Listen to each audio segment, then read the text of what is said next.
상상해 보세요. 세상을 보면 광경, 소음, 표면에 있는 것만 볼 수 있습니다. 하지만 이 끊임없는 자본 게임에서 살아남으려면 아무도 보지 못하는 것을 보는 법을 배워야 합니다. 공식 발표, 화려한 헤드라인, 대다수가 깨닫지 못하는 사이에 시장을 움직이는 인간의 광기 뒤에 무엇이 숨겨져 있습니까? 며칠 전 글로벌 시장에서 기념비적인 일이 일어났습니다. 주식을 한 번도 사본 적 없는 사람이라도 근본부터 떨리게 만드는 일. 이번 지진의 발원지는 연준도 월스트리트도 아니기 때문에 30년을 침묵으로 보낸 우에다 가조, 일본은행 총재의 한마디였다. 성명서 한마디. 엔화는 로켓처럼 날아올랐다. 금리 인상 기대감이 폭발했다. 마치 누군가가 자유낙하하는 엘리베이터의 케이블을 절단한 것처럼 몇 초 만에 달러 가치가 엔화 대비 급락했습니다. 전 세계 시장의 스크린이 붉게 빛나고 도쿄, 런던, 뉴욕에서 긴급경보가 깜박였습니다. 많은 사람들은 이것이 일본의 인플레이션을 억제하기 위한 또 하나의 기술적 조정일 뿐이라고 생각했습니다. 그들의 삶과 관련 없는 세부사항. 이렇게 생각한다면 당신은 엄청난 실수를 저지르고 있는 것입니다. 여기서 문제가 되는 것은 경제를 훨씬 넘어서는 것이기 때문입니다. 이는 단순한 통화정책 조치가 아니라 전쟁을 선포하는 것입니다. 달러 헤게모니에 대한 계산된 공세다. 일본은 세계를 향해 충분하다. 나는 더 이상 달러의 샌드백이 아니다. 나는 내 돈의 가치에 대한 통제권을 되찾겠다고 큰 소리로 조용히 말하고 있다.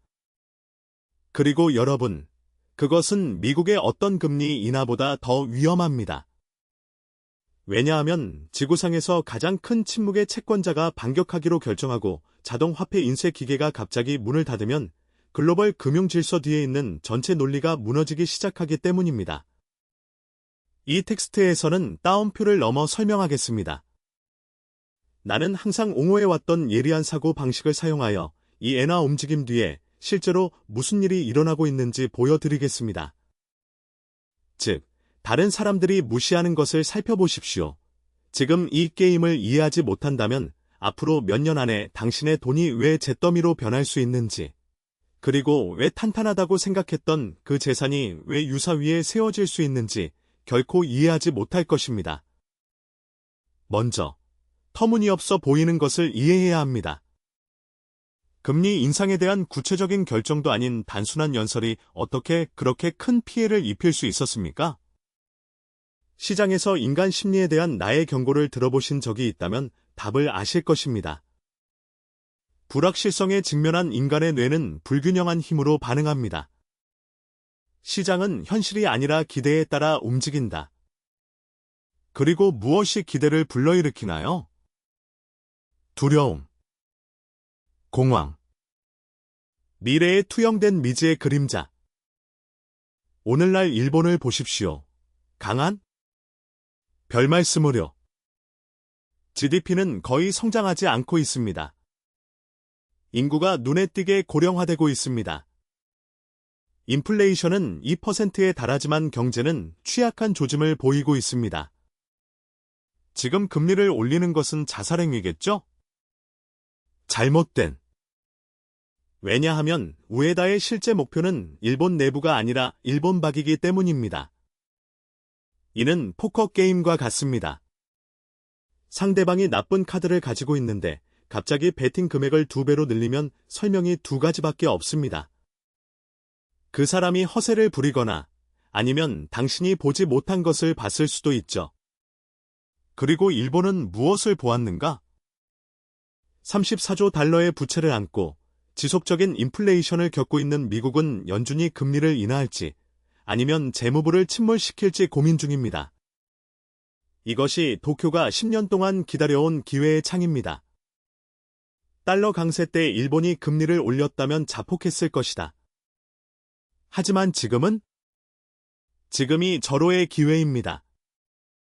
달러가 약세를 보이고 연준이 금리 인하 신호를 보내는 동안 미국은 거의 손익분기점에 도달하지 못하고 있습니다.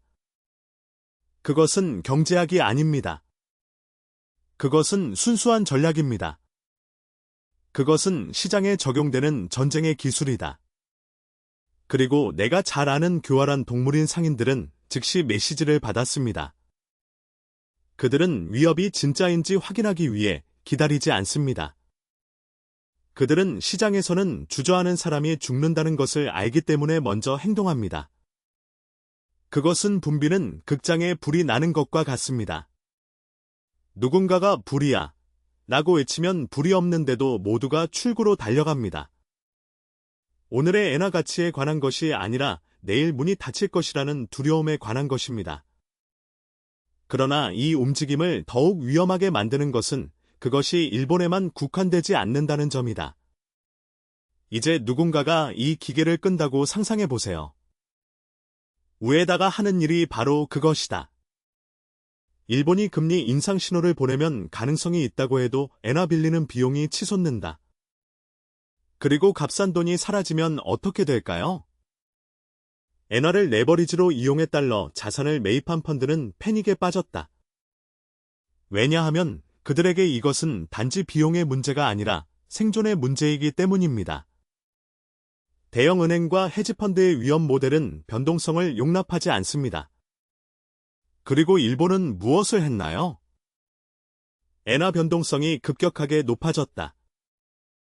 156에서 150으로, 그 다음에는 145로, 130에 도달할 가능성이 있습니다.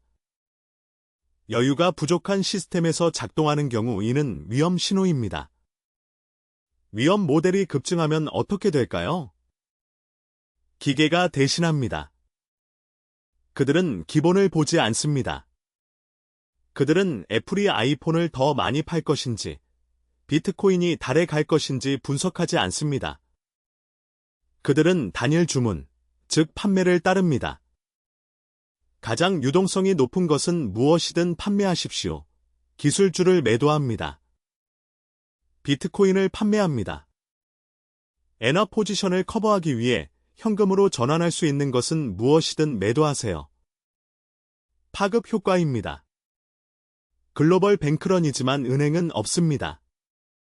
알고리즘과 겁에 질린 거래자들만이 가장 먼저 문을 나서려고 합니다. 이것이 엔화 움직임의 실제 출혈 메커니즘입니다. 그는 단순히 시스템에서 돈을 빼내는 것이 아니라 엔화가 영원히 저렴할 것이라는 단일 전제에 의존하는 계획의 취약성을 폭로하고 있습니다. 그리고 이제 이 전제가 문제가 되면서 전 세계는 왕이 벌거벗었다는 사실을 깨닫고 있습니다. 왜냐하면 일본이 하고 있는 일은 브레튼 우즈 체제에서 확립된 통화 질서에 도전하는 것이기 때문입니다. 그것은 마치 40년 동안 미국에 충실한 신복이었던 일본이 마침내 충분하다. 나는 더 이상 당신들의 제국에 자금을 지원하지 않겠다고 말한 것과 같습니다. 이 운동의 깊이를 이해하려면 1985년 플라자 합의 당시로 돌아가야 합니다. 그해 일본은 미국의 압력으로 엔화 가치를 높이도록 강요받았습니다. 결과는? 일본 산업은 무너졌고 주택 거품은 꺼졌으며 일본은 30년간의 침체에 빠졌습니다. 그 이후로 일본은 죽은 척하는 법을 배웠습니다. 무해한 척, 그는 금리를 낮게 유지했고 미국의 적자를 충당했으며 월스트리트가 자신의 돈을 거품을 부풀리는 연료로 사용하도록 했습니다. 하지만 이 모든 것에는 목적이 있었습니다. 바로 적절한 순간을 기다리는 것이었습니다. 그리고 그 순간이 왔습니다. 2024년의 미국은 1985년과 같지 않습니다. 미국의 부채는 지속 불가능합니다. 인플레이션은 통제되었음에도 불구하고 여전히 괴롭습니다. 달러에 대한 신뢰도는 제2차 세계대전 이후 최저 수준이다. 그리고 일본이 공격하는 곳이 바로 그곳이다. 이는 단순한 금리 인상이 아니라 플라자 합의의 역전이다. 일본은 당신들은 당신들의 산업을 구하기 위해 나에게 통화 약세를 강요했다. 이제 나는 내 산업을 구하기 위해 달러 약세를 하겠다고 말하고 있다. 그리고 목표는? 시스템에서 가장 민감한 지점은 미국 국채입니다. 일본은 1조 2천억 달러 이상의 채권을 보유하고 있는 미국 부채의 최대 외국 보유국입니다.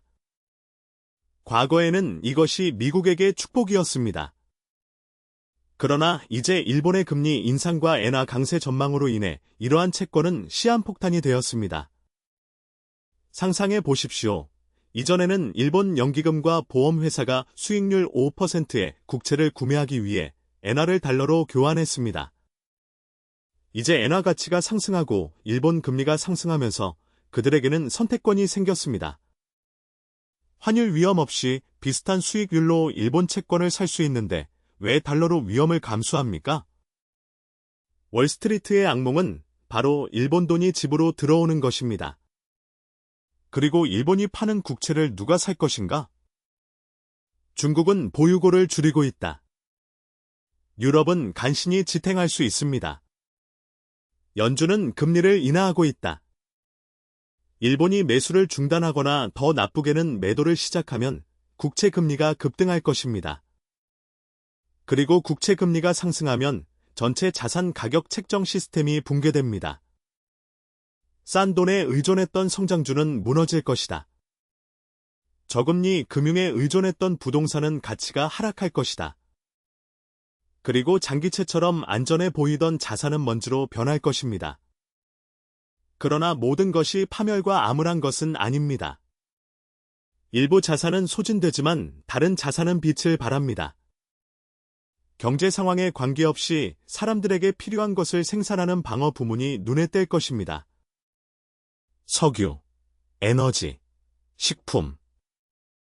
가격을 정당화하기 위해 터무니없는 이야기에 의존하지 않는 탄탄한 현금 흐름을 갖춘 회사, 그리고 2배의 이익을 얻을 수 있는 곳이 하나 있습니다. 바로 일본입니다. 엔화가 강해지면 일본인의 구매력도 높아진다. 은행, 부동산 중개업, 소매업 등 국내 시장에 초점을 맞춘 기업의 주가가 상승할 것입니다. 소비가 회복되고 내수 경기가 살아나는 것입니다. 워렌 버핏이 일본 거래소의 주식을 사는 것은 당연합니다. 그는 다른 사람들이 거의 보지 못한 것을 보았습니다. 엔화 강세는 일본 돈으로 일본 자산을 살 수 있는 절호의 기회입니다.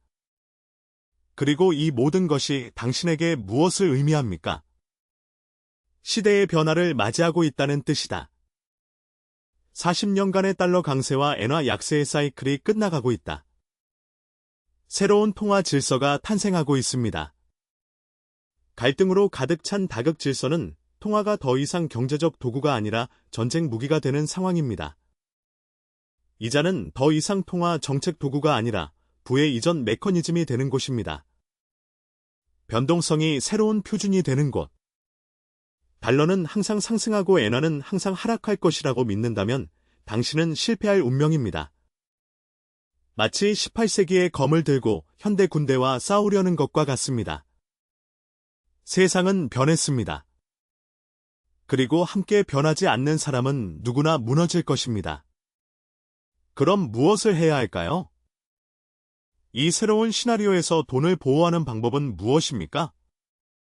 어떻게 우리가 이 환율 전쟁의 또 다른 피해자가 될 수 없겠습니까? 간단하면서도 강력한 계획을 알려드리겠습니다. 첫째, 빚을 없애십시오. 지난 10년 동안 부자가 되는 것은 쉬웠다.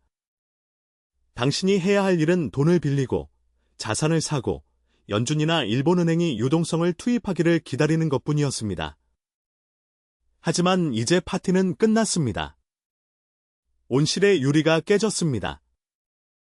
현실의 냉랭한 바람이 불어온다. 아직도 낡은 사고방식으로 운영한다면 가장 먼저 얼어붙을 것이다. 둘째, 자본을 보호하십시오. 이 새로운 주기에서는 더 많은 것을 얻으려고 노력하는 것보다 가지고 있는 것을 보존하는 것이 수천 배 더 중요합니다. 글로벌 유동성이 고갈되면 자산 가격이 현실로 돌아옵니다. 떨어지는 칼을 잡으려고 하지 마세요. 주식이 떨어졌다고 해서 주식을 사지 마세요. 특히 생존을 위해 값싼 돈에 의존한 사람들은 더욱 그렇습니다. 셋째, 위기에 대비한 포트폴리오를 구축하세요. 돈을 세 부분으로 나누십시오. 첫 번째는 현금 흐름 자산입니다. 매달 돈이 되는 일, 무슨 일이 있어도 단기채, 배당이 확실한 기업의 주식, 엔화 강세로 수혜를 받는 일본 자산. 이것이 안전 매트리스입니다. 두 번째 부분, 실제 자산. 금, 은, 상품. 정부나 중앙은행에 의존하지 않는 것들. 본질적인 가치를 지닌 것들. 이는 시스템 붕괴에 대비한 보험입니다. 그리고 세 번째 부분은요? 그녀를 제거하십시오. 수익성이 없는 모든 기술주, 레버리지 부동산 펀드, 관심이 전혀 없는 세상에서만 의미가 있는 투자입니다. 그것들은 자산이 아니라 함정입니다. 마지막으로 기억하세요. 지금 일어나고 있는 일은 단순한 통화 위기가 아닙니다. 시대의 끝입니다. 수십 년 동안 미국의 패권을 지탱해온 브레턴우즈 체제가 붕괴되고 있다. 일본은 더 이상 순종적인 동맹국이 아니다. 중국은 더 이상 복종하는 무역 파트너가 아닙니다. 세상은 블록으로 조각나고 있으며 각자는 자신의 이익을 위해 싸울 것입니다. 이 새로운 게임에서는 규칙이 변경되었습니다. 동전은 무기입니다. 관심은 탄약이다. 그리고 변동성은 새로운 질서입니다. 하지만 두려워하지 마세요. 두려움은 무지에서 비롯됩니다. 무슨 일이 일어나고 있는지 이해할 때, 게임 뒤에 숨겨진 게임을 볼 때 모든 것이 변합니다. 당신은 피해자가 되는 것을 멈추고 플레이어가 됩니다. 왜냐하면 혼란 속에는 언제나 기회가 있기 때문입니다. 항상 이익을 얻는 사람들이 있고, 다른 사람들은 공포에 떨고 있습니다. 저는 2008년 위기, 인터넷 버블, 팬데믹 등 이런 일이 수십 번 일어나는 것을 보았습니다. 그리고 결코 변하지 않는 한 가지는 인간의 본성입니다. 탐욕과 두려움은 같은 것이다. 차이점은 누가 준비하느냐에 있습니다. 그러니 심호흡을 해보세요. 지평선을 보세요. 그리고 기억하세요. 세상은 끝나지 않았습니다. 방금 다시 작성되고 있습니다. 그리고 당신에게는 두 가지 선택이 있습니다. 당신 자신의 이야기의 작가가 되거나 다른 사람들이 당신의 운명을 쓰게 하십시오. 선택은 당신의 것입니다.